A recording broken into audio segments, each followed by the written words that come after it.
ഞാൻ ജോലി നിർത്തിയാ ഇനി ജോലി ചെയ്യണല്ലോ ഇനി. അതെ, ജോലി നിർത്തിയതാണ് പറയുന്നത്. ഇതെല്ലാം ചെയ്തു വരുമ്പോ തന്നെ സൂപ്പർ സ്റ്റാർ ആവും. നമ്മളെ ഈ പറഞ്ഞ പോലെ ലാലേട്ട മമ്മൂക്ക എല്ലാം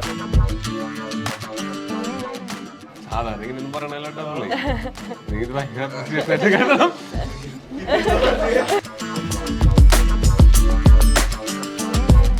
ഞാൻ ചോദിച്ചിട്ടില്ല, നിങ്ങൾ ചെയ്യൂലെന്നുള്ളത് എന്റെ നന്നായിട്ട് നാട്ടുകാർക്കറിയാം. അതുകൊണ്ട് പിന്നെ പറഞ്ഞു ബോധ്യപ്പെടുത്തേണ്ട ആവശ്യമില്ല.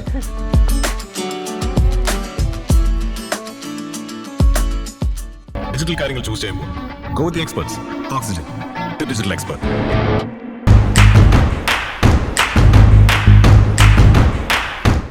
നമസ്കാരം. പുത്തൻ സിനിമയുടെ വിശേഷങ്ങൾ പങ്കുവയ്ക്കാൻ 4 അതിഥികൾ, 4 പേർക്കും സ്വാഗതം. നമസ്കാരം.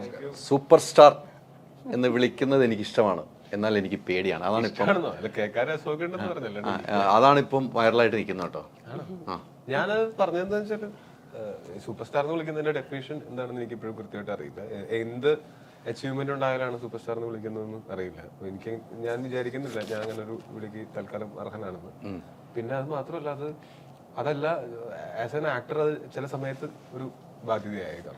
എനിക്ക് പലതരം സിനിമകളൊക്കെ ചെയ്തു പോകണം. ഇന്ന പോലത്തെ ഒരു സിനിമ അല്ലെങ്കിൽ ഇത്ര കോടി ക്ലബ്, ഇങ്ങനത്തെ പരിപാടിയൊന്നും എനിക്കറിയില്ല. അത് എൻ്റെ മേഖലയല്ല. എൻ്റെ മേഖല ചെയ്യുന്ന സിനിമകൾ ഞാനും ഹാപ്പി ആയിരിക്കണം, കൂടെ വർക്ക് ചെയ്യുന്നവരും ഹാപ്പി ആയിരിക്കണം, കാണുന്ന പ്രേക്ഷകരും ഹാപ്പി ആയിരിക്കണം. അതിനപ്പുറത്തേക്ക് കണക്കുകളിലോ അല്ലെങ്കിൽ ഇങ്ങനത്തെ ടാക്സിലോ ഒന്നുമില്ല എൻ്റെ പ്രധാന ശ്രദ്ധ. അതുകൊണ്ടാണ് അങ്ങനെ പറഞ്ഞത്. ഉറപ്പായിട്ടും അതുകൊണ്ടാണ് ഞാൻ പേടിയാണെന്ന് പറഞ്ഞാൽ ബാധ്യതയാവും എന്നുള്ള പേടിയാണ്. അല്ലേ? ബാധ്യതയാവോ? ഈ സിനിമ കഴിയുമ്പോൾ ഒരു ബാധ്യതയാവോ? ഞാനോ? സൂപ്പർ സ്റ്റാറിന്റെ പദവി പറഞ്ഞ ഒരു ആക്ടർ ആവാൻ ഇങ്ങനെ ഭയങ്കര ത്വരയുള്ള ഒരാളാണ് ടോബി. നമുക്ക് ഈ സിനിമ ഞങ്ങൾ വർക്ക് ചെയ്യുമ്പോൾ ടോബിയുടെ പല സിനിമകൾ കണ്ടിട്ടുണ്ടെങ്കിലും ഈ സിനിമയില് അതിനെ സംബന്ധിച്ച് ഒരു സിനിമ അതിന്റെ ഉള്ളിൽ നടക്കുന്ന മൂന്ന് സിനിമ നമ്മൾ അങ്ങനെ കാണിക്കുന്നുണ്ട്. അപ്പോ സാധാരണ ഒരു സിനിമയിൽ നമ്മൾ പറയുന്ന ഇപ്പൊ സിനിമയ്ക്കുള്ള സിനിമ പലതും നമ്മൾ കണ്ടിട്ടുണ്ട്. അതിനകത്തുള്ള ആ സിനിമയ്ക്കുള്ളിലെ സിനിമ കാണിക്കുമ്പോൾ വളരെ സിമ്പിൾ ആയിട്ട് കാണിച്ചു പോകുന്നതാണ്. പക്ഷെ ഇതിനകത്ത് വളരെ ഇയാളുടെ ഈ ആക്ടറിന്റെ ഒരു ഗ്രോത്ത് ഭയങ്കര രസമായിട്ട് കാണിക്കുന്നുണ്ട്. അപ്പോ അത്രയും ആക്ടിങ്ങിന് ഇത്രയും ഭയങ്കര പാഷനറ്റ് ആയിട്ട് അതിന് അത്രയും വർക്ക് ചെയ്ത് നിൽക്കുന്ന ഒരാൾ ചിലപ്പോ സൂപ്പർ സ്റ്റാർ എന്ന് പറഞ്ഞ അയാളുടെ ഒരു പദവിയിലേക്ക് അതില് പിന്നില് പോകുമ്പോ ഈ പറഞ്ഞ ആക്ടിങ് പരിപാടി പുള്ളി ചിലപ്പോ അത്രയും കോൺസെൻട്രേറ്റ് ചെയ്യാൻ ഫോക്കസ് കുറച്ചും കൂടെ നമുക്ക് ആക്ടിംഗിൽ തന്നെയാണ് വേണ്ടതെന്നാണ് തോന്നുന്നത്. തീർച്ചയായിട്ടും അത് വേണമല്ലോ. പക്ഷെ ഇതെല്ലാം ചെയ്തു വരുമ്പോ തന്നെ സൂപ്പർ സ്റ്റാർ ആവും. നമ്മളെ ഈ പറഞ്ഞ പോലെ ലാലേട്ടൻ മമ്മൂക്കയും എല്ലാം ഇതുപോലെ തന്നെയായിരുന്നു. അവരും പല രീതിയിലുള്ള സിനിമകൾ ചെയ്തിട്ടുണ്ട്. പക്ഷെ ഞാൻ പറഞ്ഞ പലപ്പോഴും ഈ ബാങ്കബിലിറ്റി ഉണ്ടാവുക, ലൈക്കബിലിറ്റി ഉണ്ടാവുക എന്നുള്ളതിനൊക്കെ തന്നെയായിരിക്കും ബാങ്കബിലിറ്റി വേണം. കാര്യം വെച്ചാൽ നമ്മൾ ചെയ്യുന്ന സിനിമകൾ നമുക്ക് ഇഷ്ടമുള്ള രീതിയിൽ വൃത്തിക്ക് ചെയ്യാൻ പറ്റണ്ടേ. അതിന് ബാങ്കബിലിറ്റി വേണം, ലൈക്കബിലിറ്റി തീർച്ചയായിട്ടും വേണം. നമ്മൾ എത്ര നല്ല സിനിമ ചെയ്തെന്ന് പറഞ്ഞാലും അത് തിയേറ്ററിൽ വന്ന ആൾക്കാർ കാണുക, അവരുടെ അപ്രിസിയേഷൻ കിട്ടുക എന്നുള്ള ആ ലൈക്കബിലിറ്റി ഇല്ലെങ്കിൽ ഈ പറഞ്ഞ പോലെ ഒരു കാര്യമില്ല, ഒന്നും ആകാൻ പറ്റില്ല. അതെ, എത്ര ഭയങ്കര പെർഫോമൻസ് കാഴ്ചവെച്ചെന്ന് പറഞ്ഞാലും എന്തൊരു ഭയങ്കര സിനിമയാണെന്ന് പറഞ്ഞാലും അത് ആൾക്കാർ കാണണം, കാണേണ്ടവർ കാണണം. അത് എത്ര പൈസ മുടക്കുന്നു പറഞ്ഞിട്ടും കാര്യമില്ല.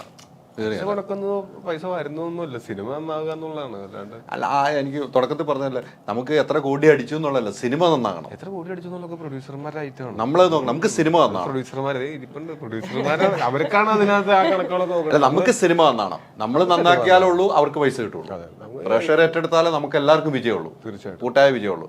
നടികരിലേക്ക് വന്നു കഴിഞ്ഞാൽ ഈ സിനിമയ്ക്കുള്ളിലെ, ഇപ്പം ബാലു പറഞ്ഞ സിനിമയ്ക്കുള്ളിലെ കഥയാണ്. കുറച്ച് കഥ അറിയാവുന്നതുകൊണ്ട് ഞാനും കൂടെ ചോദിക്കും. സിനിമയ്ക്കുള്ളിലെ കഥകളാണ്. നമ്മളൊരു താരത്തിന്റെ വിജയം പരാജയം, അതിനപ്പുറം അതിന്റെ പിന്നിൽ പ്രവർത്തിക്കുന്ന ഒത്തിരി ആളെ കാണിച്ചു പോകുന്ന ഒരു സിനിമ. അതാണ് ഒരു സിനിമയ്ക്ക്. പത്രപ്രവർത്തകരെ കാണിക്കുന്നുണ്ടല്ലേ നമ്മള്, ഇല്ലേ?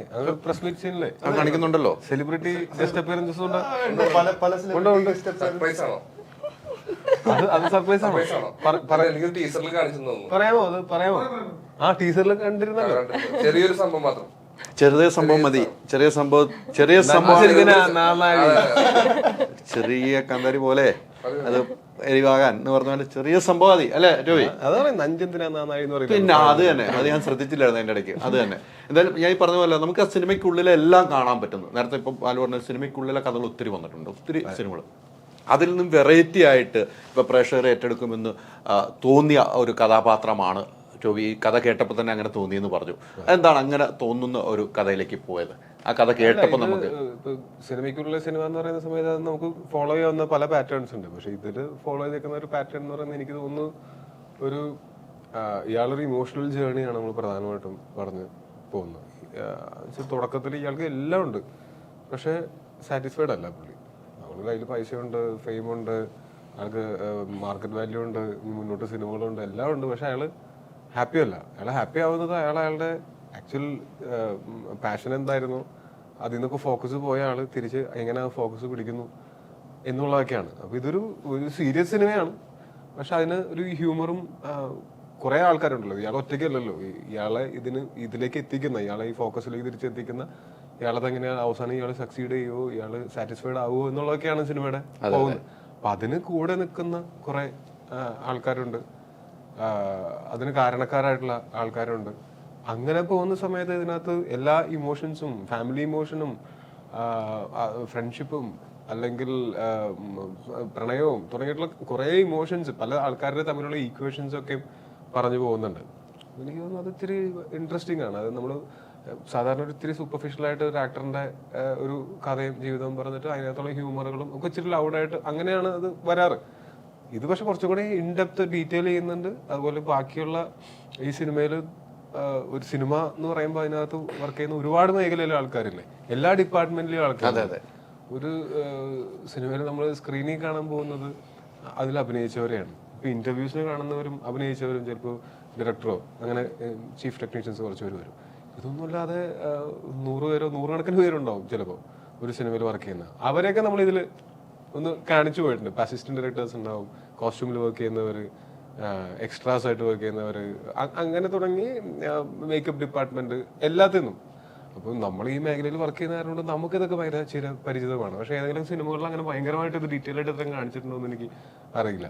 അതെ, ഇത്രയും ഡീറ്റെയിൽസ് ആയിട്ടുണ്ട്. ചില ആളുകൾ ഒന്ന് പറഞ്ഞു പോകുന്നുണ്ടോ, അങ്ങനെ സിനിമകൾ പറഞ്ഞു പോയ സിനിമകളുണ്ട്. പക്ഷേ ഷൂട്ടിംഗ് പ്രോസസ്സ് കാണിക്കുമ്പോൾ അത് എന്റർടൈനിങ് ആയിട്ട് കാണിക്കുകയും വേണം. അത് ഷൂട്ടിംഗ് പ്രോസസ്സ് ഇപ്പൊ ഒരു ഷൂട്ടെങ്കിലും വീടിനടുത്ത് നടന്ന സമയത്ത് കാണാൻ പോയി നിന്നിട്ടുള്ളവർക്ക് അറിയാം. അതങ്ങനെ കാണാനായിട്ട് ഭയങ്കര ഇൻട്രസ്റ്റിംഗ് ആയിട്ടുള്ള ഒരു സംഭവമല്ല. അതിന് ഇൻട്രസ്റ്റിംഗ് ആക്കുക എന്ന് പറയുമ്പോൾ അതിന്റെ ആവശ്യമുള്ളത് മാത്രമേ നമുക്ക് കാണിക്കാൻ പാടുള്ളൂ. ഒരു സിനിമ കഥ പറയുകയും വേണം. അതായത് നമ്മൾ സിനിമയ്ക്കുള്ളിലെ സിനിമയുടെ കഥ പറയുന്നതിന്റെ കൂട്ടത്തിൽ അതിന്റെ ഷൂട്ടിംഗ് നടക്കുന്ന സമയത്ത് നമ്മളെ മെയിൻ സിനിമയുടെ കഥയും കൂടെ അതിനുള്ളിൽ കൂടെ പോകുന്നുണ്ട് ആ ഷൂട്ടിങ്ങിന്റെ ഇടയിൽ കൂടെ. ഈ പ്രേക്ഷകർക്ക് ഒരു സിനിമയ്ക്കുള്ളിൽ എന്തൊക്കെ കഷ്ടപ്പാടുകളുണ്ട്, എന്തൊക്കെ രസകരമായ മുഹൂർത്തം ഉണ്ടെന്ന് നമ്മൾ ഈ സിനിമയിലൂടെ കാണിക്കുന്നുണ്ട്. ഞാൻ ഒരു ടാഗ്ലൈൻ റെഡിയാക്കി വെച്ചിട്ടുണ്ട്, എല്ലാ ഇന്റർവ്യൂലും പറയണത്. ഗതികെട്ട ഒരു സൂപ്പർ സ്റ്റാറിന്റെ കരളിലിരിക്കുന്ന കഥനകഥ ഹാസ്യത്തിന്റെ മേമ്പൊടിയിൽ പറഞ്ഞിരിക്കുന്നതാണ് നടികൾ. മനസ്സിലായ സ്പീഡ് കൂടിയോന്ന് എനിക്ക് സംശയമുണ്ട്. ഈ ടാഗ്ലൈൻ അല്ല ഞാനവിടെ വെച്ചാൽ ബാലുവിന്റെ അടുത്ത് ചോദിച്ചാൽ അത് ഗംഭീര ഇത് കൊടുത്തോ, ഇവർക്ക് കൊടുത്തോ, പൈസ മേടിച്ചോ? ടാഗ്ലൈൻ കൊടുത്തു. ടാഗ്ലൈൻ്റെ ഇല്ല, ബില്ല് കൊടുക്കണല്ലോ. അല്ല, എന്തായാലും ടോബി നല്ലൊരു സിനിമയാണ്. സിനിമകൾ നല്ല വിജയിക്കുന്ന കാലം, അതാണ് ഏറ്റവും സന്തോഷം. ഡിസംബർ തൊട്ടങ്ങ് സിനിമകൾ വിജയിക്കുന്ന കാലം എന്നല്ല, സിനിമകൾ നല്ലതായതുകൊണ്ടാണോ വിജയിക്കുന്നത്? അല്ല, അതിലേക്ക് പോകുന്നു. ഇപ്പം എല്ലാം നല്ല സിനിമകളാവുന്നു. പ്രേക്ഷകർ ശരിക്കും ഒരു സിനിമയെ തിരിച്ചറിയാൻ തുടങ്ങി, ഏതാണ് നല്ല സിനിമ. പ്രേക്ഷകർ അത്രമാത്രം അതിന്റെ അപ്പുറത്തേക്ക് ഒരു കാര്യമുണ്ട് കേട്ടോ, ആൾക്കാർക്ക് തിയേറ്ററിൽ വന്ന് സിനിമകൾ കാണുമ്പോൾ നല്ല സിനിമകളും കൂടെ ആവുന്ന സമയത്ത് വീണ്ടും വീണ്ടും തിയേറ്ററിൽ വരാനും സിനിമ കാണാനും ഒരു പ്രചോദനമാവും. തീർച്ചയായിട്ടും നമുക്ക് നല്ല എക്സ്പീരിയൻസ് ആണ് അവർക്ക് ഒരു സിനിമ കണ്ടിട്ട് കിട്ടുന്നുണ്ടെങ്കിൽ അത് തീർച്ചയായിട്ടും അങ്ങനെ ഒരു അർത്ഥത്തിൽ ശരിയാണ്. അതെ അതെ, മൊത്തം ഒരു കളർഫുൾ ആണ് സിനിമ. നമ്മൾ ഡ്രസ്സുകൾ കണ്ടാലും മൊത്തം കളർഫുള്ളാണ്. അതാണ് എനിക്ക് കൂടുതലും പോസ്റ്ററൊക്കെ നോക്കുമ്പോൾ എല്ലാം കളർഫുള്ളാണ്. ആ ജീൻ്റെ ഒരു അങ്ങനെയാണോ? ജീൻ അങ്ങനെയാണോ? ജീൻ പൊതുവെ അത്യാവശ്യം ഫാഷൻ സെൻസ് ഒക്കെ ഉള്ള ആളാണ്, കളേഴ്സ് ഇഷ്ടപ്പെടുന്ന ആളാണ്. എനിക്ക് അതും തോന്നിയിട്ടുണ്ട്. എല്ലാ ദിവസവും ഇട്ടുകൊണ്ട് ഇപ്പൊ കളേഴ്സിൽ, പക്ഷെ അത് കളേഴ്സ് ഇട്ടിട്ട് അത് നമ്മൾ ചില ആൾക്കാരുടെ അതിലൊരു വൃത്തിയിട്ടാവില്ല. ജീൻ അത് കറക്റ്റായിട്ട് ക്യാരിയും ചെയ്യുന്ന ആളാണ്. അതുകൊണ്ട് എനിക്ക് ആ ഒരു സെൻസ് ഉള്ള ആളാണ് ജീൻ എന്ന് തോന്നിയിട്ടുണ്ട്. അതിന്റെ ആയിരിക്കും, അതിന്റെയും പിന്നെ ഇത് ഇങ്ങനെ ഒരു കഥ പറയാനല്ലേ ഒരാളുടെ ഒരു സെലിബ്രിറ്റി ലൈഫിൽ അയാൾക്ക് സ്വാഭാവികമായിട്ടും അയാൾക്ക് ഇങ്ങനത്തെ വേഷങ്ങളൊക്കെ ഇടേണ്ടി വരും. കുറച്ച് സ്വല്പം ഓവറായാലും അങ്ങനെ ചിലപ്പോൾ ഇടേണ്ടി വരുന്നുണ്ടാവും. പക്ഷെ അതല്ലാണ്ട് ഓരോ ക്യാരക്ടേഴ്സിനും കൊടുത്തിട്ടുണ്ട്. ഇപ്പൊ ഓരോ ക്യാരക്ടറിനും ഓരോ ഡ്രസ്സിങ് പാറ്റേൺ കൊടുത്തിട്ടുണ്ട്. ഇപ്പൊ സുരേഷ് ഏട്ടന്റെ കോസ്റ്റ്യൂംസ് എന്ന് പറയുന്നത് അത് ആ സിനിമയിൽ പുള്ളിക്ക് മാത്രമേ ഉള്ളൂ അങ്ങനത്തെ കോസ്റ്റ്യൂംസ്. ഞാൻ ചെയ്യുന്ന എന്റെ കോസ്റ്റ്യൂംസും ഇവന്റെ കോസ്റ്റ്യൂംസും ചിലപ്പോൾ സിമിലർ ആയിരിക്കും. ഞങ്ങൾ ചിലപ്പോൾ സിമിലർ കോസ്റ്റ്യൂംസ് ഒക്കെ ഉണ്ട്. സൗബിക്കയുടെ വേറെ തന്നെ ഒരു കോസ്റ്റ്യൂം ഡിസൈൻ ആണ് പിടിച്ചേക്കുന്നത്. അതുപോലെ ഓരോരുത്തർക്കും അങ്ങനെ സ്പെസിഫിക് ആയിട്ട് അവരുടെ ക്യാരക്ടറിനെ ഐഡന്റിഫൈ ചെയ്യുന്ന രീതിയിൽ കോസ്റ്റ്യൂംസും കളേഴ്സും ഒക്കെ ഉണ്ട്, എല്ലാം പിടിച്ചിട്ടുണ്ട്. ഈ സിനിമയിലേക്ക് എങ്ങനെയാണ് എത്തിപ്പെടുന്നത്? ഈ സിനിമയിലേക്ക് എനിക്ക് ക്യാരക്ടർ എൻ്റെ അടുത്ത് പറഞ്ഞ അനൂപ് വാസ് ദേർ, എൻ്റെ പ്രൊഡ്യൂസർ എനിക്ക് നെറേറ്റ് ചെയ്തപ്പോൾ എൻ്റെ ഈ ക്യാരക്ടർ മാത്രം നെറേറ്റ് ചെയ്തു. ഒരു സിനിമ ഇങ്ങനെ ജനറലായിട്ട് പറഞ്ഞു ടോവിയുടെ ക്യാരക്ടർ. പിന്നെ എൻ്റെ ക്യാരക്ടർ പറഞ്ഞപ്പോൾ എനിക്ക് ഭയങ്കര എന്താ പറയുക, എനിക്ക് ഓർമ്മയുണ്ട്. എനിക്ക് നമ്മൾ ഷൂട്ടിംഗ് ലൊക്കേഷൻ കാശ്മീരിൽ പോയപ്പോൾ എനിക്ക് ഡയലോഗ്സ് കൈ തന്നപ്പോൾ ഈ കരച്ചിൽ നിനക്ക് നിർത്താൻ പറ്റുന്നുണ്ടായിരുന്നില്ല. That is very emotional. എനിക്കൊരു ഭയങ്കര ഇമോഷണൽ കണക്ട് ഉണ്ടായിരുന്നു ആ ക്യാരക്ടറായിട്ട്. അതുകൊണ്ടാണ് ഞാൻ ഈ ക്യാരക്ടർ ചെയ്യാമെന്ന് തന്നെ വിചാരിച്ചത്. ലൈക്ക് ഓക്കെ, കേട്ടപ്പോൾ തന്നെ ഭയങ്കര ഇമോഷണലായിട്ട് തോന്നി. ഗംഭീരമായിട്ട് ചെയ്തിട്ടുണ്ടെന്ന് പ്രേക്ഷകർ തീരുമാനിക്കണം അല്ലെ? നമ്മളെ കണ്ണുനീര് പ്രേക്ഷകർ ഏറ്റെടുക്കുന്നു. അത് കൺവേർട്ട് ആയതാണ്. എനിക്കതാണ് ജീൻ്റെ അടുത്ത് എനിക്ക് ചോദിക്കാൻ പറ്റിയിട്ടില്ല ഇതുവരെ, ബിക്കോസ് ഞാൻ കണ്ടിട്ടില്ല ഇതുവരെ പോർഷൻസ്. അപ്പൊ അത് ഞാൻ എങ്ങനെ ചെയ്തേക്കുന്നതെന്ന് നമുക്കൊരു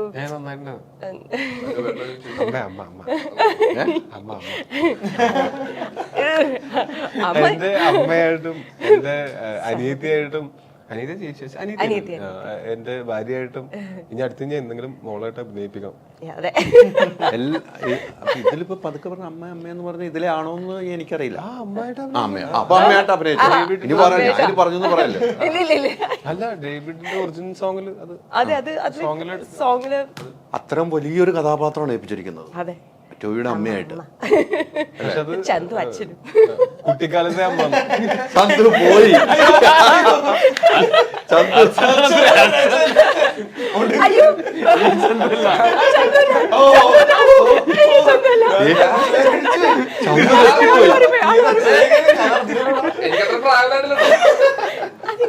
ചന്തു തെറ്റിപ്പോയി. ചന്തു തെറ്റിപ്പോയി.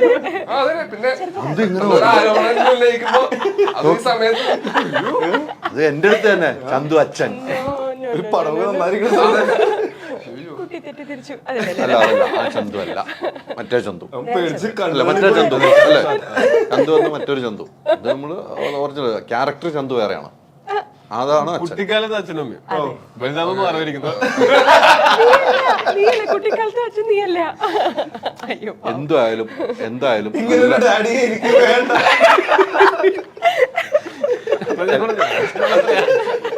അല്ല, ഇന്നലെ പ്രസംഗത്തിൽ പറഞ്ഞ അച്ഛന് ഒരു വാശിയാണ് ഈ സിനിമ. അച്ഛൻ്റെ ഒരു വാശി, എനിക്കിത് ഒരു അഭിമാനമാണ് എന്ന് പറഞ്ഞു. അതുപോലെ ഇന്നലെ ഒരു പ്രസംഗത്തിൽ പറഞ്ഞ കാര്യം എന്താ ഓർക്കുന്നുണ്ട്? എന്താന്നാ പറഞ്ഞത്? ഇന്നലെ പറഞ്ഞതോ? ഇന്നലെ പറഞ്ഞില്ല.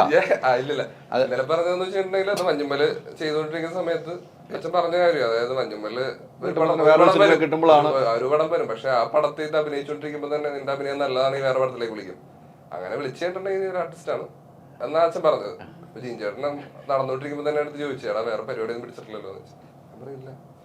ജീൻചേട്ടനെ വിളിച്ചു, അച്ഛൻ്റെ അടുത്ത് പറഞ്ഞു, കണ്ട പടം തീരുന്നതിന് മുമ്പ് അത് മഞ്ഞുമ്മല സെറ്റില് പടം കഴിഞ്ഞ് പിറ്റേ ദിവസം ഞാൻ നടിയറിൽ ജോയിൻ ചെയ്തു. ഞാൻ പാക്കപ്പ് പാർട്ടിക്ക് നമ്മള് ഒരുമിച്ചായിരുന്നു. ഞങ്ങൾക്ക് പാക്കപ്പ് പാർട്ടിക്ക് പങ്കെടുക്കാൻ പറ്റിയില്ല.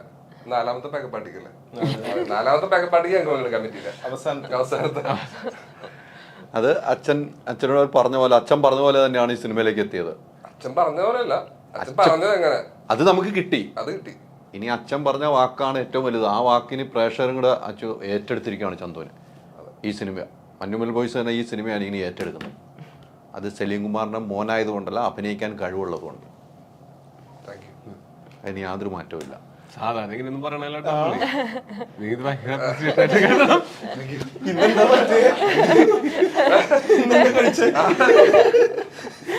ബാലു അത് വേണ്ട.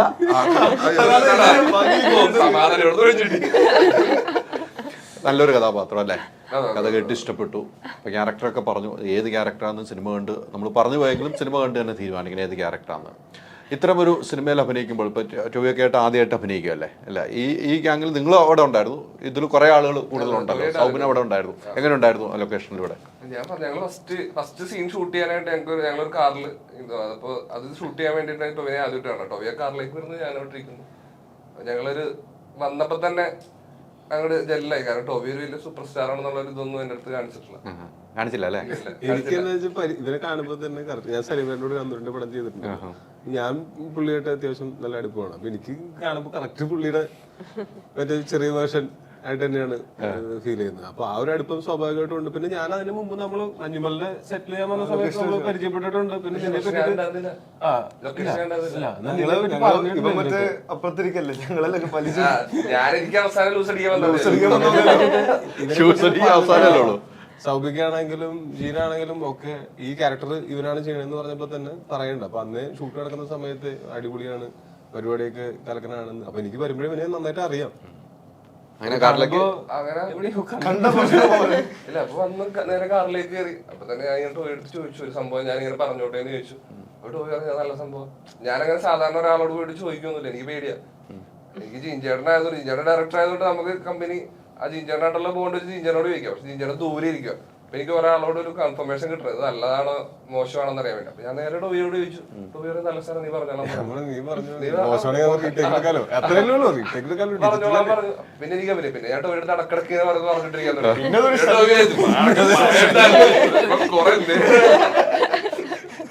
അങ്ങനെ പെട്ടെന്ന് തന്നെ ഞങ്ങള് ഭയങ്കരമായിട്ട് രവി വെറുപ്പൊന്നും പറയില്ല. രവി പറഞ്ഞുകൊണ്ടേയിരുന്നു, രവി കേട്ടോണ്ടേയിരുന്നു. ആ ഇല്ല അങ്ങനെ അങ്ങനെ ഞാൻ പറഞ്ഞോണ്ടൊന്നുമില്ല, ഞാനൊരു ഫ്ലോയിൽ വന്നപ്പോ പറഞ്ഞോളൂ. ഒന്ന് പൊലിപ്പിച്ച് ഞാനൊരു മേമ്പടിക്ക് ഒരു കട്ട് ചെയ്ത് ഇടാന്ന് ഓർത്തത്. വലു ഓക്കെ അല്ലേ?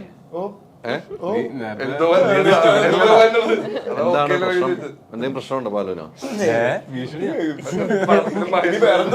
എന്തോ അറിഞ്ഞു വെച്ചിട്ട് ഇന്നലെ ട്രെയിലർ കണ്ട് ഇന്നലത്തെ ഗംഭീരമായിട്ട് കൊടുത്തു. 1 മില്യൺ അടുത്ത് എത്തിയെന്ന് തോന്നുന്നു. ഇപ്പൊ എത്തിക്കാണ് ഞാൻ വരുമ്പോ എത്തിയിട്ടുണ്ടാവും. 1 മില്യൺ കഴിഞ്ഞു. അത് എത്ര സമയം കൊണ്ടാണെന്ന് നോക്കാം. ചില സിനിമയ്ക്ക് കിട്ടുന്ന ഭാഗ്യമാണ്. അതിനകത്ത് ടോയ് പറയുമ്പോൾ ബാലുവിന്റെ ഒരു ചിരിയുണ്ട്. ടോവിനെ കളിയാക്കിക്കൊണ്ടൊരു ചിരിയുണ്ട്, ആക്ടറെ കളിയാക്കിക്കൊണ്ടൊരു ചിരി, സൂപ്പർ സ്റ്റാറിനെ കളിയാക്കിക്കൊണ്ട്. പല സിനിമ കാണുന്ന സമയത്ത് ഇതിനകത്തുള്ള പല പ്രശ്നങ്ങളും തുടങ്ങുന്നു, അല്ലെങ്കിൽ അതിലൊരു കോമഡി സംഭവിക്കാൻ പോകുന്നു എന്നുള്ളതൊക്കെ അതിനൊക്കെ ക്യൂ സിഗ്നൽസ് ഇവന്റെ മുഖത്ത് നിന്നാണ് വരുന്നത്. ഇവന്റെ റിയാക്ഷൻ ചേഞ്ച് ചെയ്യുന്നതാണ് എല്ലാ സീനിന്റെയും പ്രധാനപ്പെട്ട കാര്യങ്ങളൊക്കെ. എനിക്ക് ഏറ്റവും ഇഷ്ടപ്പെട്ട പരിപാടി ഈ എന്റെ ക്യാരക്ടറും സുരേഷിന്റെ ക്യാരക്ടേഴ്സും അവർക്കാണ് ഈ സൂപ്പർ സ്റ്റാർ ഡേവിഡ് പടിക്കൽ എന്നുള്ള ഒരാളിനെ ശരിക്കും ഇപ്പൊ നമ്മൾക്കും പല വലിയ സ്റ്റാർസിനെയും അങ്ങനെ ഒരുപാട് ആൾക്കാർ ആരാധിക്കുന്ന ഒരാൾക്കാരെ നമുക്കറിയാം. പക്ഷെ ഇവരുടെ ഉള്ളിലുള്ള പരിപാടി നമ്മൾക്ക് അതിന് കാണാനുള്ള കുറച്ച് ഭാഗ്യങ്ങളും കിട്ടിയിട്ടുണ്ട്. അപ്പൊ ഇവര് റിയൽ ലൈഫിൽ എന്താണ് ചിലപ്പോ പുറത്തെ ആൾക്കാരുടെ മുമ്പിൽ നിൽക്കുമ്പോൾ ഉള്ള പരിപാടി ഒരിക്കലും ആയിരിക്കില്ലല്ലോ അവര് സുഹൃത്തുക്കളുടെ കൂടെയോ അല്ലെങ്കിൽ അവരുടെ ഫാമിലിയുടെ കൂടെ നിൽക്കുമ്പോൾ ഉണ്ടാവണേ. അപ്പോ അങ്ങനെ ഒരു ആളായിട്ടാണ് ഇതിനകത്ത് അഭിനയിക്കുന്നത്. അപ്പൊ ആ ഒരു റിലേഷൻഷിപ്പും പുറത്തുള്ള ആൾക്കാർ ആ ഒരു പരിപാടി ഭയങ്കര ഇൻട്രസ്റ്റിംഗ് ആയിരുന്നു. അപ്പൊ ആ സാധനമാണ് എന്റെ ക്യാരക്ടർ ചെയ്യാൻ എനിക്ക് ഭയങ്കര ഒരു പ്രചോദനമായിട്ട് ഭയങ്കര ഇൻട്രസ്റ്റിംഗ് ആയിട്ട് എനിക്ക് നിൽക്കാൻ പറ്റിയ ദിവസമാണ്. നിങ്ങൾ ഇതിനു മുമ്പ് സിനിമകൾ ചെയ്തിട്ടുള്ളതാണ്. പിന്നെ നിങ്ങൾ കുറെ സിനിമകൾ ചെയ്തിട്ടുള്ളത്. ഈ സിനിമയിലേക്ക് എത്തിക്കഴിയുമ്പോൾ ഇപ്പം എനിക്ക് തോന്നുന്നു നിങ്ങളിപ്പോ കുറെ നാളെ ഒരുമിച്ച് ചെയ്തിട്ട് കുറെ ആളായി തോന്നുന്നു. അതെ, കുറെ ആയി. നമ്മള് ഫോണിൽ കൂടെയാണ് കൂടുതലും സംസാരം. എപ്പോഴും എന്തെങ്കിലും കാര്യം ഉണ്ടെങ്കിൽ അങ്ങോട്ട് വിളിയും സംസാരവും ഒക്കെ ഉണ്ട്. ഒരു ദിവസം വിളിച്ചപ്പോഴാണ് നമ്മള് കണ്ടിട്ട് കൊറോണക്ക് മുമ്പ് നമ്മളന്ന് മറ്റേ റോഡിൽ വെച്ച് കണ്ടാണ്. അന്ന് ലുക്കും മീയും ഒക്കെ ഉണ്ടായിരുന്നില്ല. മറ്റേ കോട്ടയ്ക്കല് ഷൂട്ടില് വയനാട് നിന്ന് വരുന്ന വഴിക്ക് കാറിൽ വരുന്ന വഴിക്ക് വർഷങ്ങൾക്ക് ശേഷം പിന്നെ അത് കഴിഞ്ഞിട്ട് ഞങ്ങൾ കണ്ടിട്ടേ ഇല്ല. നമ്മള് കുറെ കാലം കഴിഞ്ഞ് ഫോൺ ചെയ്തിട്ടാണ് നമ്മള് ഫോൺ ചെയ്യാൻ നടക്കുന്നുണ്ട്. അപ്പോഴാണ് സംസാരത്തില് വർഷങ്ങളായിട്ട് നമ്മള് കണ്ടിട്ട് എന്തെങ്കിലും ഒരുമിച്ച് കാണണം, അല്ലെങ്കിൽ ഇത് ഒരുപാടായി. പക്ഷെ ദിവസം അയച്ച് ഒരു കുറെ കാലം അടുപ്പിച്ച് കാണാൻ പറ്റി. 199 ദിവസം അടുപ്പിച്ച് കാണാൻ പറ്റിയില്ലേ അല്ലേ? ഇത് ഇപ്പോഴും കണ്ടോണ്ടിരിക്കുവല്ലേ? ആ കാഴ്ചകളാണ് എപ്പോഴും നല്ല. ഇടയ്ക്ക് മാറിയിരിക്കുന്നതല്ല, അല്ലെങ്കിൽ ഒരു സ്നേഹത്തിന് ഇച്ചിരി കുറവ് വരും. ജോലി പറയട്ടല്ല, ജോലി കുരിഞ്ഞിരുന്നത്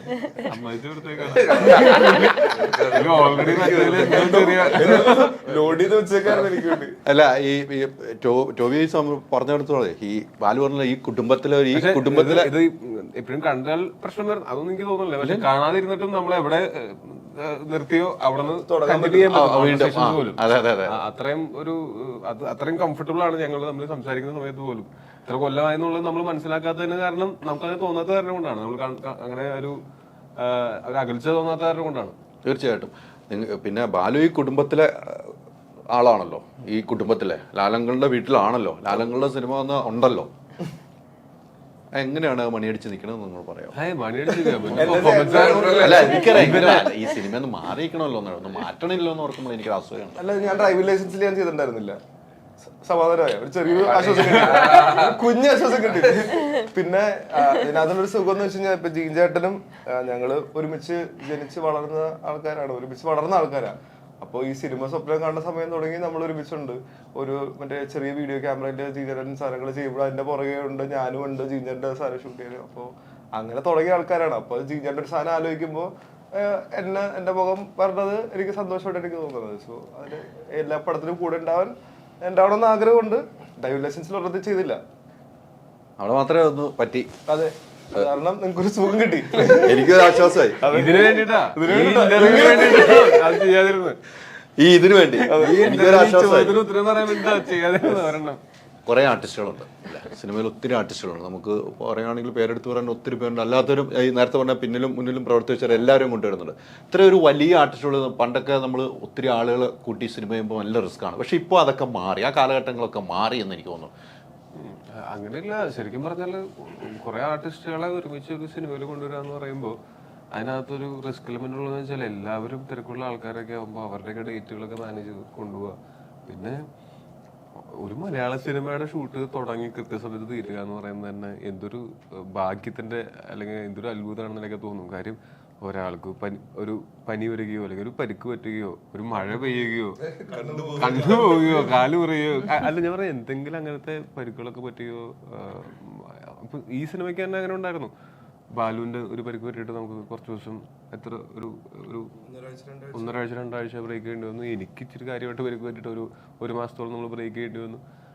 അപ്പോൾ ഇതുപോലെ ഏതെങ്കിലും ഒരു ആർട്ടിസ്റ്റിന്റെ കാര്യം അത് നമ്മൾ ഫിസിക്കലി പ്രസന്റ് ആയിരിക്കേണ്ടതാണല്ലോ. നമുക്ക് വേറെ നമുക്ക് പരിക്കൊക്കെ പറ്റി കഴിയുമ്പോഴും നമുക്ക് വേറെ മെന്റലി ചെയ്യാവുന്ന ഇപ്പോൾ വേറെ എന്തെങ്കിലും വർക്കല്ലല്ലോ സിനിമയിലെ, നമ്മൾ ഫിസിക്കലി പ്രസന്റ് ആയിരിക്കണമല്ലോ. വേറെ ആർട്ടിസ്റ്റുകൾ ചെയ്യുന്ന സമയത്ത് എല്ലാവരുടെയും ആരോഗ്യവും എല്ലാവരുടെയും സൗകര്യവും നമ്മൾ നോക്കണമല്ലോ. അവർ വേറെ സിനിമയിൽ ചെയ്തുകൊണ്ടിരിക്കുകയായിരിക്കും, ആ സിനിമയിൽ ഇവിടെ വന്ന് ചെയ്യണം, ഇതിനിടയ്ക്ക് ആ സിനിമയിൽ വേറെ കണ്ടിന്യൂറ്റി ആയിരിക്കും. നമ്മളെ സിനിമ ഒരു 5-6 മാസത്തെ സ്പാനിൽ ഷൂട്ട് ചെയ്യുമ്പോൾ അവർ ഒന്നിലധികം സിനിമകൾ ചെയ്യുന്നുണ്ടാവും. അപ്പോൾ വേറെ കണ്ടിന്യൂറ്റി ആയിട്ടുണ്ടാവും നമ്മൾ പിന്നീട് ഷൂട്ട് ചെയ്യാനായിട്ട് വിളിക്കുന്ന സമയത്ത്. അപ്പോൾ ഇങ്ങനെ കുറേ പ്രശ്നങ്ങൾ ഉണ്ട്. അതൊക്കെ അതിജീവിച്ച്, പക്ഷെ അതൊക്കെ അതിജീവിച്ച് സിനിമകൾ ഇവിടെ സംഭവിക്കുന്നുണ്ട് എന്ന് പറഞ്ഞാൽ മലയാള സിനിമ അങ്ങോട്ടും ഇങ്ങോട്ടൊക്കെയുള്ള ആ ഒരു അഡ്ജസ്റ്റ്മെന്റ്സും ഒക്കെ ഉള്ളതുകൊണ്ടാണ് ഇത്ര സ്മൂത്ത് ആയിട്ട് നടക്കുന്നത്. ഇപ്പോൾ വേറൊരു സിനിമയുടെ ഡേറ്റിൽ ഇവിടെ ആ ആർട്ടിസ്റ്റിനെ കിട്ടിയാൽ നല്ലതായിരിക്കും എന്ന് പറയുമ്പോൾ അങ്ങോട്ട് വിളിച്ച് ചോദിക്കുന്ന സമയത്ത് അത് വിടാനും അതിനനുസരിച്ച് ഒരു ഗ്രാറ്റിറ്റ്യൂഡ് തിരിച്ചുണ്ടാവാനും അങ്ങനെയൊക്കെയാണ് മലയാള സിനിമയിൽ മാത്രമേ ഉള്ളൂ. എനിക്ക് അത്രയും ഒരു ഇത് എന്താ പറയാ വഴക്കൂടാതെ ഈ കാര്യങ്ങളെല്ലാം പറഞ്ഞു ഇല്ലാതെ നമുക്ക് ഒരു കാരണവശാലും ഇങ്ങനത്തെ ഒരു നമ്മൾ ഈ സഹകരണത്തിന്റെ അടിസ്ഥാനത്തിൽ പോകുന്ന ഒരു ഇൻഡസ്ട്രിക്ക് മുന്നോട്ട് പോകാൻ പറ്റില്ല. പക്ഷെ അതിവിടെ ഉണ്ട്, ആ സഹകരണം ഇവിടെ ഉണ്ട്. മഞ്ഞുമ്മലിന്റെ ഡേറ്റിന് വേണ്ടിയിട്ട് നടികർ നീട്ടി വെച്ചില്ലോ. മഞ്ഞുമ്മൽ ഷൂട്ട് ചെയ്യാൻ വേണ്ടിയിട്ട് ജീൻചേട്ടൻ ഡയറക്ടർ അവിടെയാണല്ലോ. അല്ല, ജീൻചേട്ടൻ അവിടെയാണ്, ഞാൻ അല്ല അത് അങ്ങോട്ടും ഇങ്ങോട്ടും ഒരു ബന്ധങ്ങൾ കൊണ്ടൊക്കെ എളുപ്പമാണല്ലോ. പക്ഷെ ഇത് വേണം, ഇതുണ്ടെങ്കിൽ ഒരു സിനിമ ഉള്ളൂ. നമുക്ക് എല്ലാവരും ഈ പറഞ്ഞ പോലെ പല ഡേറ്റുകളായിരിക്കുമല്ലോ, ഒരു മാറ്റവും ഇല്ല. എന്താ വെച്ചാൽ നമ്മൾ ഇന്ന് ഇപ്പൊ നമ്മൾ ഒരുമിച്ച് സിനിമ ഒരെണ്ണം ചെയ്യുന്നു, അടുത്തൊരു സീസണിൽ ചിലപ്പോൾ നമ്മൾ 2 വ്യത്യസ്തമായിട്ടുള്ള സിനിമകളിലായിരിക്കും. അതിന്റെ അടുത്ത സിനിമയിൽ വരുന്ന സമയത്ത് നമ്മൾ വീണ്ടും ഒരു സിനിമയിലേക്കായിരിക്കും. അത് കാരണം കൊണ്ട് നമ്മൾ സിനിമയിൽ ഒരു കാരണവശാലും എന്താ പറയാ ആ ഒരു സഹകരണം അങ്ങോട്ടും അപ്പുറത്തും ഇപ്പുറത്തുള്ള സിനിമകളും എല്ലാം തമ്മിൽ ഈ പറഞ്ഞ പോലെ അവിടെ ഷൂട്ടിംഗ് എങ്ങനെ പോകുന്നു ഇതെല്ലാം നമ്മൾ അറിയുന്നുണ്ട്. ഇപ്പൊ ഞാൻ തൃശ്ശൂർ അവിടെ ഷൂട്ട് ചെയ്യുമ്പോൾ തന്നെ തൃശ്ശൂർ വേറെ 2 പടത്തിന്റെയും കൂടെ ഷൂട്ട് കിടപ്പുണ്ട്. അവിടെ പ്രാവൻകൂട് ഷാപ്പിന്റെയും ഒക്കെ ഷൂട്ട് കിടപ്പുണ്ട്. അപ്പൊ അവിടെ ഞാൻ ലൊക്കേഷനിൽ പോകും, അവര് നമ്മുടെ അടുത്ത് വരും. ഇങ്ങനെ ഒരു സഹകരണ അടിസ്ഥാനത്തിൽ പോകുന്ന ഒരു ഇൻഡസ്ട്രിയാണിത്. തീർച്ചയായിട്ടും സലീംകുമാറിന്റെ കൂടെയൊക്കെ അഭിനയിച്ചാണ്, വീണ്ടും സലീംകുമാറിന്റെ മോന്റെ കൂടെയാണ് അഭിനയിക്കുന്നത്. തെളിയിച്ചിരിക്കുന്ന നല്ലൊരു ആക്ടറാണെന്ന് സിനിമയിലൂടെ തെളിയിച്ച വ്യക്തി തന്നെയാണ്. നമ്മളിപ്പോ ഉള്ളത് പറയുന്നത് തന്നെയാണ്, നല്ല ആക്ടറാണ്. നിങ്ങൾ തമ്മിൽ അഭിനയിച്ചതിനൊപ്പം എന്താണ് ഒരു ഉപദേശം അങ്ങനെ എന്തെങ്കിലും കൊടുത്തിരുന്നു? നമ്മളൊരു ജൂനിയർ എന്നുള്ള രീതിക്ക് അങ്ങനെ എന്തെങ്കിലും സംസാരിക്കേണ്ട വന്നിട്ടുണ്ടോ? അങ്ങനെയൊന്നുമില്ല. ഞാൻ ഉപദേശമല്ല ശരിക്കും പറഞ്ഞാൽ നന്നായിട്ട് ചെയ്യുന്നവരെ അപ്രീഷിയേറ്റ് ചെയ്യാന്നുള്ളതാണ്. വെറുതെ ചെന്ന് ഞാൻ ഒരു ഉപദേശം തരാം എടാ നന്നായിട്ടുണ്ട് എന്ന് പറയാന്നുള്ളതാണ്. അതാണ് നമുക്ക് ചെയ്യാവുന്നത്. അവൻ ആക്ച്വലി നല്ല രസമായിട്ട് ചെയ്യുന്നുണ്ട്. അതായത് അവന്റെ ഹ്യൂമർ ടൈമിങ്ങും അതിന്റെ പ്രസന്റേഷനും ഒക്കെ ഭയങ്കര രസമുണ്ട്. പക്ഷെ അവന് എനിക്ക് തോന്നുന്നു ഭയങ്കര ഇന്റൻസ് ആയിട്ടുള്ള ഇമോഷണൽ ക്യാരക്ടേഴ്സും ഇവന് ഈസിലി പുൾ ഓഫ് ചെയ്യാൻ പറ്റും. ഈസിലി എന്ന് എനിക്കറിയില്ല, അത് അവൻ തന്നെ എഫേർട്ട് എടുത്തിട്ട് ചെയ്ത് കഴിഞ്ഞാൽ ഭയങ്കര രസമായിട്ട് പുൾ ഓഫ് ചെയ്യാൻ പറ്റും. കാര്യം അവന് ഒരു എന്നാൽ ഈസിലി പുൾ ഓഫ് ചെയ്യാൻ പറ്റും. കാര്യം അതല്ല, അത് ഞാൻ പറയാന്ന് വെച്ചാല് ഇവന്റെ കണ്ണില് ഉണ്ട് ഒരു സാഡ്നെസ് ഉണ്ട്. ആ സാഡ്നെസ് ഉള്ള കാരണം കൊണ്ട് ഇവന് ഇമോഷണൽ സാധനങ്ങൾ വൃത്തിക്ക് ചെയ്യാൻ പറ്റും. അതേസമയം തന്നെ ഈ സാഡ്നെസ് വെച്ചിട്ട് ഹ്യൂമർ പറയുമ്പോൾ നമുക്ക് ഇരട്ടി ചിരി വരും. നമ്മള് ഒരു തമാശ പറയുമ്പോൾ നമ്മൾ തന്നെ ചിരിച്ചുകൊണ്ട് തമാശ പറയുന്നതിനേക്കാൾ പറയുന്ന ആള് ചിരിക്കാതെ പറഞ്ഞു കഴിഞ്ഞാൽ കേൾക്കുന്ന ആൾക്ക് ചിരിക്കാൻ കൂടുതൽ ഇൻട്രസ്റ്റ് ഉണ്ടാവും. അപ്പൊ അത് ഭയങ്കര നല്ല ഫീച്ചേഴ്സാണ് അങ്ങനത്തെ രീതിയിൽ നോക്കുന്നത്. അല്ല, സലീം കുമാർ ചെയ്തു വെച്ചാൽ കഥാപാത്രങ്ങൾ നമ്മളെ കരയിപ്പിക്കുന്ന കഥാപാത്രങ്ങൾ, അയ്യോ ചിരിപ്പിക്കുകയും ചെയ്യുന്ന കഥാപാത്രങ്ങൾ ചെയ്തിട്ടുണ്ട്. ഞാൻ ചെയ്തിട്ടുള്ള ആൻഡ് ഓസ്കർ ഗോസ്റ്റ് എന്നുള്ള സിനിമയിൽ പുള്ളിയുടെ അങ്ങനെ ഒരു ഹ്യൂമർ ക്യാരക്ടർ ആയിരുന്നില്ല, കുറച്ച് ഇമോഷണൽ ക്യാരക്ടറായിരുന്നു. ഞങ്ങൾക്ക് കുറച്ച് കോമ്പറ്റീഷൻ സീൻസും ഉണ്ടായിരുന്നു. അപ്പോൾ ഭയങ്കര രസമായിരുന്നു പുള്ളിയുടെ ഒരു വർക്ക് ചെയ്യാനായിട്ട്. അപ്പോൾ ഷൂട്ടിൻ്റെ അല്ലാത്ത സമയത്തും ഞാൻ വെറുതെ ഞങ്ങൾ കുറേ കോമൺ ഇൻട്രസ്റ്റുകളുണ്ട്. അതായത് മീൻ കൃഷി അങ്ങനെ തുടങ്ങിയിട്ടുള്ള അങ്ങനത്തെ പരിപാടികളൊക്കെ ആണ് കൂടുതലും സംസാരിച്ചുകൊണ്ടിരിക്കുക. അങ്ങനത്തെ പുള്ളി താറാവ് മറ്റേ ഹാച്ചറി ഉണ്ടായിരുന്നു. എനിക്കതൊക്കെ ഭയങ്കര ഇൻട്രസ്റ്റ് ഉള്ള വിഷയങ്ങളൊക്കെ കേൾക്കാനാണെങ്കിലും ഓക്കെ. അപ്പോൾ അങ്ങനെ എനിക്ക് നല്ല അടുപ്പമുള്ള ഒരാളാണ്. ഇപ്പോൾ ഏറ്റവും റീസെന്റ് ആയിട്ട് തല്ലുമാലയിൽ ഒരുമിച്ച് അഭിനയിച്ചാണ്. തല്ലുമാലയിൽ ഒരുമിച്ച് അഭിനയിച്ച. എന്തുകൊണ്ട് വൈകിയെന്ന് തോന്നിയോ? വൈകിയത് എന്താണ്? സിനിമയിലേക്കുള്ള അല്ല, സിനിമയിലേക്കുള്ള വരവേ നമ്മള് നല്ല നല്ല വേഷങ്ങളുമായിട്ട് വരാൻ വൈകിയെന്ന് അച്ഛന്റെ ഭാഗത്തുനിന്ന് സപ്പോർട്ട് അങ്ങനെ എന്തെങ്കിലും ഉണ്ടായോ? അച്ഛൻ ഒരു സിനിമയ്ക്ക് തീർച്ചയായിട്ടും അതുണ്ട്. സപ്പോർട്ട് മതിയല്ലോ. സിനിമയിലേക്കുള്ള ഒരു എൻട്രിക്ക് ഒരു സഹായം എന്ന് പറയുന്നത്, സിനിമയിലേക്കുള്ള എൻട്രിക്ക് സഹായം അച്ഛന്റെ ഒരു ലുക്ക് കുറച്ച് തന്നിട്ടുണ്ടല്ലോ എനിക്ക്. വരാനായിട്ട് അച്ഛനെ പോലെ ഇരിക്കും എന്ന് പറയുമ്പോൾ നേരെ കൊണ്ട് വെച്ചിട്ടുണ്ടെങ്കിൽ എളുപ്പമായിരിക്കും ആൾക്കാർക്ക് മനസ്സിലാവാനോ അതിനൊക്കെ. അതാണ് ഏറ്റവും വലിയ ഹെൽപ്പ്. എന്റെ അനിയന് കൊടുത്തില്ല, എനിക്ക് പകരം വീടും അതവരെ എഴുതി വാങ്ങിച്ചു. കൊടുത്തുള്ളൂ. ഞാൻ ഇത് തമാശയായിട്ട് പോണെങ്കിലും ഞാൻ ചോദിച്ച അച്ഛൻ ഒരു റെക്കമെൻഡേഷൻ, ഇപ്പൊ എന്റെ മോനാണ് ഒരു സിനിമയിലേക്ക് അങ്ങനെയൊക്കെ ഒരു കത്തൊക്കെ എഴുതി അങ്ങനെ എന്തെങ്കിലുമൊക്കെ ഒരു റെക്കമെൻഡേഷൻ ചെയ്തിട്ടുണ്ടോ എന്നാണ്. ശനിചേട്ടൻ അങ്ങനെ പറയുന്ന ഒരു വ്യക്തി അല്ല, ഉറപ്പാണ്. അങ്ങനെ എന്തെങ്കിലും പറയണ്ടോ, അല്ല അച്ഛൻ ഒന്ന് നമുക്കൊന്ന് റെക്കമെൻഡ് ചെയ്യണം, അങ്ങനെ എന്തെങ്കിലും ചോദിച്ചിട്ടുണ്ടോ? ഞാൻ ചോദിച്ചിട്ടില്ല. അച്ഛൻ അങ്ങനെ ചെയ്യൂല എന്നുള്ളത് എന്നേക്കാൾ നന്നായിട്ട് നാട്ടുകാർക്കറിയാം. അതുകൊണ്ട് പിന്നെ പറഞ്ഞു ബോധ്യപ്പെടുത്തേണ്ട ആവശ്യമില്ല. ഞാൻ ചോദിച്ചിട്ടില്ല അച്ഛൻ്റെ അടുത്ത്. എന്നെ സൗബിക്കയും ഗണുവൊക്കെ വിളിച്ചതാ മഞ്ഞുമ്മലിലേക്ക്. അതിനു മുമ്പ് ഞാൻ ഫസ്റ്റ് അഭിനയിച്ച പടം എന്ന് പറഞ്ഞാൽ റാഫി മെക്കാട്ടിൻ ആ പടമാണ്. എനിക്കത് ജീൻ ചേട്ടനാന്നാണ് എന്നെ റെക്കമെൻഡ് ചെയ്തത് അന്ന്. Lamine Singapore. അത് ഞാൻ അവിടെ ചെന്നപ്പോ ലൊക്കേഷൻ ചെന്നപ്പോ എന്നെ കണ്ടിട്ട് അച്ഛന്റെ ചെറുപ്പം ചെയ്യാൻ ഒരാളെ വേണം. അപ്പൊ ഞാൻ നിൽക്കുന്നുണ്ടല്ലോ, അതൊക്കെ കൊണ്ട് വെച്ചാൽ പറഞ്ഞിട്ട് അങ്ങനെ രണ്ടാമത്തെ സിനിമ മാലിക്കിലേക്ക് വരുന്നത് വെച്ചിട്ടുണ്ടെങ്കിൽ മാലിക്കിന്റെ ഓഡീഷൻ നടക്കണ്ടായിരുന്നു. ഞാൻ എന്റെ ചേട്ടനുണ്ട് കുവൈറ്റിലുള്ള, പുള്ളി എനിക്ക് ഇത് അയച്ചു തന്നു, സലീം കുമാറിന്റെ ചെറുപ്പം ചെയ്യാൻ ഒരാളെ വേണമെന്ന് പറഞ്ഞിട്ട്. അങ്ങനെ ഞാൻ മറ്റേ ഓഡീഷൻ ഞാൻ അയച്ചു കൊടുത്തു, മെയിൽ അയച്ചു, ഫോട്ടോ ഒക്കെ വെച്ചിട്ട് മെയിൽ അയച്ചു. അങ്ങനെ അവരൊരു 5 പേരെ സെലക്ട് ചെയ്ത് 5 പേരിൽ ഞാനുണ്ടായിരുന്നു. 5 പേര് ഞാൻ എന്നെ വേറെ പിൻവാതിൽ നിയമനം വഴി എന്നെ വേറെ വിളിച്ചവര് എന്നെ വിളിച്ചിട്ട് ഇങ്ങനെ സലീം കുമാറിന്റെ റോള് ചെയ്യാനായിട്ട് ഒരാള് വേണം, അപ്പൊ വരാൻ പറ്റുമെന്ന് ചോദിച്ചു. മഹേശ്വറിന് കാണണമെന്ന് പറഞ്ഞു. അങ്ങനെ ഞാൻ അവിടെ ചെന്നപ്പോ മറ്റേ സ്ഥലത്ത് എന്നെ സെലക്ട് ചെയ്ത് വെച്ചിട്ടുണ്ടായിരുന്നു ഓൾറെഡി. ഞാൻ തന്നെയാണ് പിന്നെ ഇപ്പുറത്ത് വഴി ചെല്ലുന്നത്. അവിടെ ചെന്നിട്ട് ഞാൻ മഹേഷിനടുത്ത് പറഞ്ഞു വേറെ പയ്യനും കൂടി ഉണ്ട്, അവരെ നമ്മള് വെച്ചിട്ടുണ്ട്. മഹേഷേട്ട വിളിച്ചിട്ട് ചെയ്യാന്ന് പറഞ്ഞു. അങ്ങനെ ചെയ്തു. മാലിക്കാണ് ഗണുവിന് ശ്രീരാഗയുടെ നമ്മുടെ അസോസിയേറ്റ് മഞ്ഞന്മല്ല പുള്ളി കാണിച്ചു കൊടുക്കുന്നത്. ഇതാണ് പയ്യൻ എന്ന് പറയുന്നത്. ഗണുവിനെ എന്നെ പറ്റി ഞാനൊരാളെ എക്സിസ്റ്റ് ചെയ്യുന്നുള്ള കാര്യം പോലും ഗണുവിന് അറിഞ്ഞൂടായിരുന്നു. അങ്ങനെ അത് കാണിച്ചു കൊടുത്തിട്ടാണ് എന്നെ മഞ്ഞുമല്ലേക്ക് വിളിക്കുന്നത്. അങ്ങനെ മഞ്ഞുമല്ലേക്ക് വരുന്നത്. അവിടുന്ന് ഇവിടം വരെ എത്തി അല്ലേ? ഇനി തുടർന്നുള്ള യാത്ര നല്ല വഴിവെട്ടി അങ്ങ് പോട്ടെ.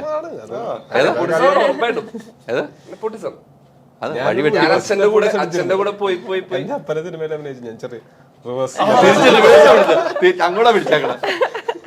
അല്ല, നമ്മള് സ്വന്തം വഴിവെട്ടി എങ്ങനെ യാത്ര ചെയ്യും? സ്വന്തം വഴിയൊന്നും വെട്ടിയൊന്നുമല്ല. അച്ഛൻ വഴിവെട്ടി പോകുമ്പോ അതിന്റെ കൂടെ പോയി അവിടെ സൈഡിലുള്ള ആൾക്കാരൊക്കെ പരിചയപ്പെട്ട് അങ്ങനെയാണ്. സൗബിക്ക് ഞാൻ പരിചയപ്പെടുന്നത് അച്ഛൻ മ്യാവ് എന്ന് പറഞ്ഞ പടത്തിന്റെ ഷൂട്ട്, ഞാൻ മണ്ടം പ്രേമ പടത്തിന്റെ ഷൂട്ട്, അങ്ങനെയാണ് സൗബിക്കൊക്കെ എന്നെ അറിയാവുന്നത്. അപ്പൊ അച്ഛന്റെ മകനല്ലായിരുന്നു സൗബിക്ക് ഒരു പക്ഷെ എന്നെ അറിയില്ലായിരിക്കും. ഇപ്പൊ അത് അങ്ങനെയാണല്ലോ, അച്ഛന്റെ ആ വഴി തന്നെ വന്നത്. തീർച്ചയായിട്ടും എല്ലാം നല്ലതിന് തന്നെയാണ്. എന്ത് സംശയിക്കണം? ചോദ്യം എന്താണെന്ന് ഞാൻ ആയിട്ടില്ല, വിട്ടുള്ള എനിക്ക് പറയാൻ പറയേണ്ടതെല്ലാം പറഞ്ഞു ബാലു, കിട്ടേണ്ടതെല്ലാം എനിക്ക് കിട്ടി. അതിലൊരു എങ്ങനെ വരുമെന്ന് ഇല്ല ഇത് അത് കുഴപ്പമില്ല. എടാ ഇതില് ഇപ്പൊ തന്നെ പുള്ളി മറ്റേ 10 സെക്കൻഡിന്റെ കട്ട് പുള്ളി മനസ്സിൽ പോയിട്ടുണ്ടാവില്ല. ഇടയ്ക്കിടയ്ക്ക് ഇങ്ങനെ കട്ട് ചെയ്തോണ്ടിരിക്കണ്ടായിരുന്നു. മനസ്സിൽ കട്ടുണ്ട് 5 മില്യൺ 2 മില്യൺ ഒന്നുമില്ല, നല്ല നന്നായിട്ട് സംസാരിക്കുന്ന ആളല്ലോ. ഒരു ഭയമില്ല, നല്ല ധൈര്യത്തോട് സംസാരിക്കും. ഞാൻ കാണുന്നത് പറഞ്ഞിട്ട് പുള്ളി തിരിഞ്ഞിട്ട് ഇങ്ങനെ കാണിക്കും. ഇത് മൊത്തം ട്രോൾ എനിക്കത് അങ്ങോട്ടല്ലല്ലോ, ഇത് എപ്പോഴും ഉള്ള രവി എപ്പോ ഇരുന്നാളും നമുക്കുള്ളതാണ്, നമുക്ക് തരുന്നതാണ്. സ്നേഹം കൊണ്ടല്ലേ ഇത്. അതുകൊണ്ടാ മറ്റുള്ളവർക്ക് മനസ്സിലായിട്ട് സ്നേഹം കൊണ്ടാണ്.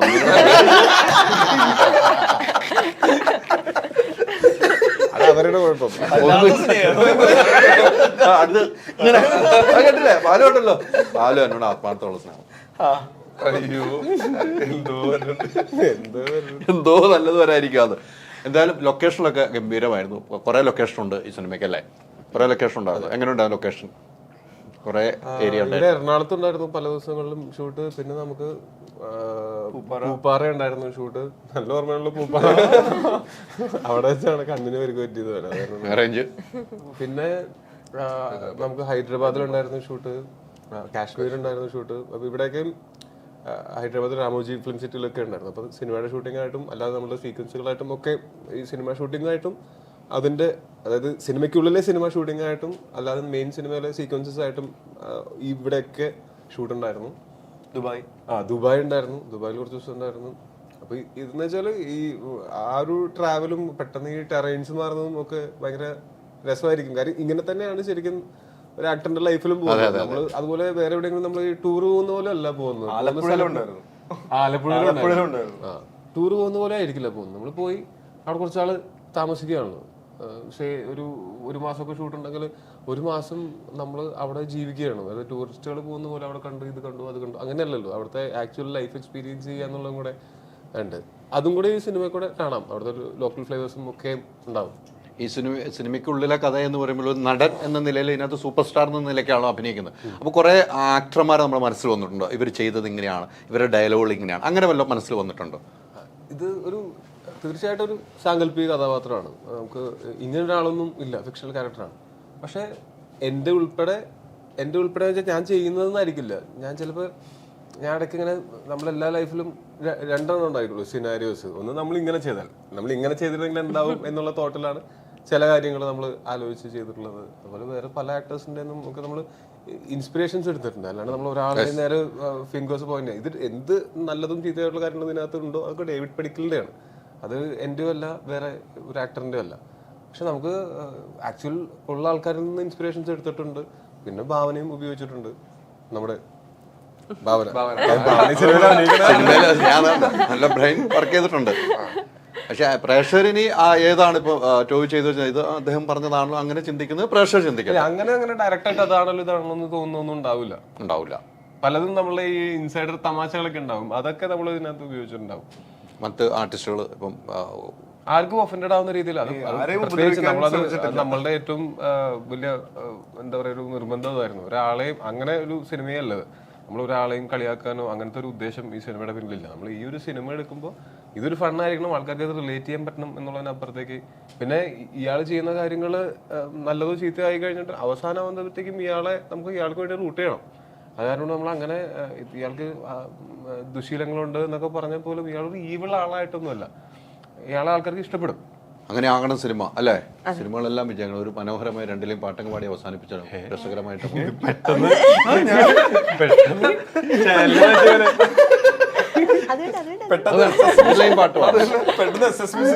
പാട്ട് ഹിന്ദി പാട്ടായിക്കോട്ടെ.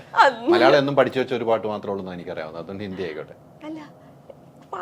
അല്ല പാടാം, നന്നായിട്ട് രവിയോ ലൊക്കേഷൻ പാടിയിട്ടുള്ളൂ അല്ലേ?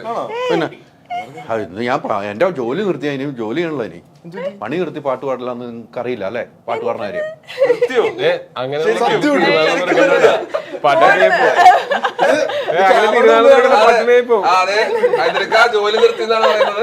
പാട്ട് പാടും. അപ്പൊ അതുകൊണ്ട് ജോലി ഞാൻ ഈ ഒരു ഇന്റർവ്യൂ കൂടെ അറിയോ? 2 പാട്ടൊക്കെ പാടി ശരിക്കും പാടും. പിന്നെ അങ്ങനെ പാടുന്ന ആളാണെങ്കിൽ പാടിക്കൊള്ളൂ. എന്റെ അമ്മേ ഞാൻ സത്യമായിട്ടും ഓ ഇത് മറ്റേ സാധനം സോറി പാട്ടും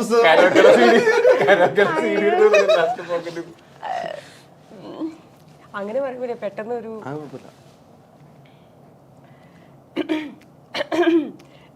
ഞാൻ പ്രതീക്ഷിക്കില്ല പാടാൻ പറയുന്നത്. അയ്യോ കയ്യും കാലൊക്കെ വിറയ്ക്കുന്നു മനുഷ്യനെ ഇങ്ങനെ ടെൻഷൻ എടുപ്പിക്കാനായിട്ട്. പല ക്വസ്റ്റ്യൻസ് ചോദിച്ചു എന്നെ പാട്ട് പാടിക്കും. അല്ല പാടിക്കോ, കുഴപ്പമില്ല. അങ്ങനെ പാടുന്ന ആളാണെങ്കിൽ പാടിക്കും, ഇല്ലെങ്കിൽ പുള്ളി ജോലി നിർത്തും. ഞാൻ ജോലി നിർത്തുമ്പോ പാട്ട് വേണോ? അതാ ഞാൻ ചോദിക്കണേ, അത് നിങ്ങൾ തമ്മിൽ തീരുമാനിക്കും. ജോലി നിർത്തുമെന്ന് പറഞ്ഞിട്ട് പാടാതിരിക്കണം. ജോലി അതെ പാടിയില്ലെങ്കിൽ വാക്ക് കൊടുത്തു പോയി. ക്യാമറയ്ക്ക് മുമ്പ് ഞാൻ പറഞ്ഞു കഴിഞ്ഞു. അതെ, അതുകൊണ്ടാണ് ഞങ്ങൾ സപ്പോർട്ട് ചെയ്യുന്നത്.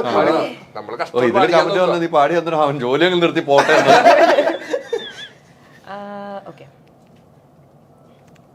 चुरा लिया है तुमने जो दिल को नजर नहीं चुराना सनम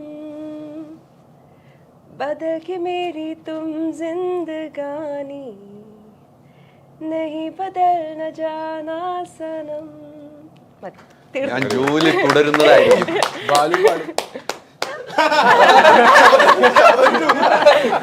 ഞാൻ പാടും. നിങ്ങൾ ആര് പാടിയാലും ജോലി തുടരും. പാടി ഞാൻ ജോലി തുടരും. വേണമെങ്കിൽ ടോമി വരെ പാടും അല്ലേ? ഞാൻ സിനിമയിൽ മാത്രം പാടും. അല്ല ടാലന്റ് അങ്ങനെ ഞാൻ വെറുതെ സച്ചിൻ ടെണ്ടുൽക്കറിന്റെ പാടത്ത് കെട്ടി ഞാൻ വരും. ഇല്ല അങ്ങനെ സ്റ്റേഡിയം. എന്തായാലും സിനിമ സൂപ്പർ ഹിറ്റ് ആകട്ടെ. എലക്ഷൻ ചെയ്ത് 1 മാസത്തെ കാത്തിരിപ്പാണ്. ആ വിജയം കാത്തിരിക്കുന്ന പോലെ ഈ വിജയം 3-ാം തീയതി തന്നെ ഉണ്ടാകട്ടെ ഈ സിനിമയ്ക്ക്. ഒത്തിരി സന്തോഷം 4 പേരോടും. സിനിമ തിയേറ്ററിൽ തന്നെ കാണേണ്ട സിനിമ, തിയേറ്റർ എക്സ്പീരിയൻസ് ആണ്. മറന്നുപോലെ 3-ാം തീയതി ആദ്യ ഷോയ്ക്ക് തന്നെ പോവുക, സിനിമ കാണുക. നല്ല അഭിപ്രായങ്ങളുണ്ടെങ്കിൽ നല്ലതാണെങ്കിൽ നിങ്ങൾക്ക് ഇഷ്ടപ്പെട്ടില്ല ഇവരെ വിളിച്ച് സംസാരിക്കുക, അല്ലാതെ ഫേസ്ബുക്കിൽ ഒളിഞ്ഞിരുന്ന് എഴുതരുത്. Thank you very much. Digital കാര്യങ്ങൾ ചൂസ് ചെയ്യുമ്പോൾ go with the experts. Oxygen, digital expert.